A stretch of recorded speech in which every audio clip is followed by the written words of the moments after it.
नमस्ते दोस्तों, welcome back to the India stands. Imagine करिए कि आप और आपके पड़ोसी के बीच एक बाउंड्री वॉल है।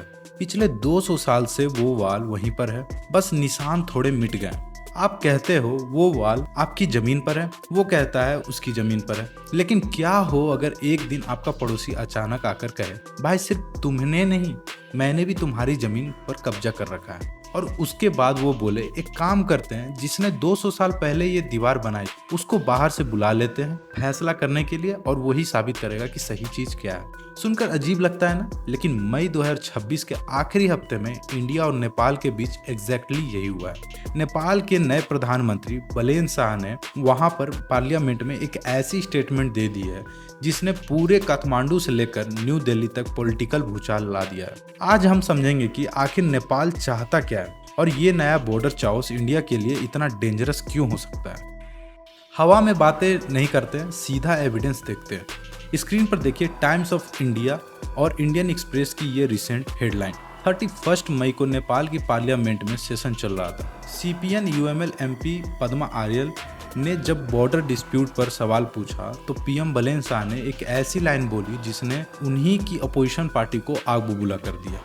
पीएम बलेन शाह ने कहा, you might be surprise to know not only India encroached Nepal's land but Nepal has also encroached upon India's land. अगर इसको आसान भाषा में ट्रांसलेट करें तो उन्होंने ओपनली एक्सेप्ट किया है कि बॉर्डर इंक्रोचमेंट दोनों तरफ से हुई है। लेकिन सबसे बड़ा ट्विस्ट ये था कि टाइम्स ऑफ इंडिया की रिपोर्ट के हिसाब से उन्होंने सजेस्ट किया है कि इस मैटर को सॉल्व करने के लिए यूके और चाइना की इन्वॉल्वमेंट होनी चाहिए, क्योंकि ये बाउंड्री ब्रिटिश इंडिया के टाइम की है। जैसे ही ये बात बोली गई, नेपाल की पार्लियामेंट में अपोजिशन एमपीज ने बवाल मचा दिया और पीएम से एपोलॉजी की डिमांड शुरू कर दी। लेकिन इस पूरी स्टेटमेंट के पीछे की जो असल वजह है वो आपको सरप्राइज कर देगी। Look at this map. आपको लग रहा होगा कि ये डिस्प्यूट अभी शुरू हुआ है, बट टाइम्स ऑफ इंडिया के ऑफिशियल एक्सप्लेनर के मुताबिक ये इशू 210 साल पुराना है। 1816 में ब्रिटिश ईस्ट इंडिया कंपनी और नेपाल के बीच एक एग्रीमेंट हुआ था जिसे कहते हैं सुगौली ट्रीटी। इस ट्रीटी ने डिसाइड किया था कि काली रिवर इंडिया और नेपाल के बीच का वेस्टर्न बॉर्डर बनेगी।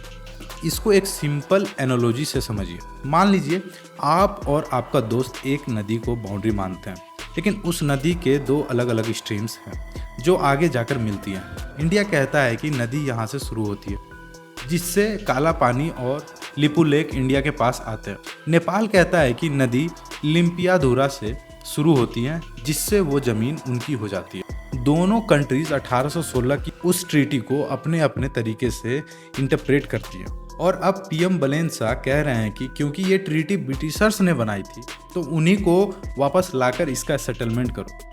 अब आप सोचेंगे, सो व्हाट, अगर यूके आकर हेल्प कर दे तो क्या प्रॉब्लम सॉल्व हो जाएगा? प्रॉब्लम बहुत बड़ी है और हिंदुस्तान टाइम्स की रिपोर्ट भी इसको हाईलाइट कर रही है। इंडिया का एक स्ट्रिक्ट जियोपॉलिटिकल रूल है, नो थर्ड पार्टी मीडिएशन। चाहे वो पाकिस्तान के साथ कश्मीर का मामला हो या नेपाल के साथ बॉर्डर का, इंडिया हमेशा से बायलैटरल टॉक्स यानी आपस में बात करने पर ही विश्वास रखा है। अगर यूके इसमें इन्वॉल्व होता है तो एक डेंजरस ग्लोबल प्रेसिडेंट सेट करेगा।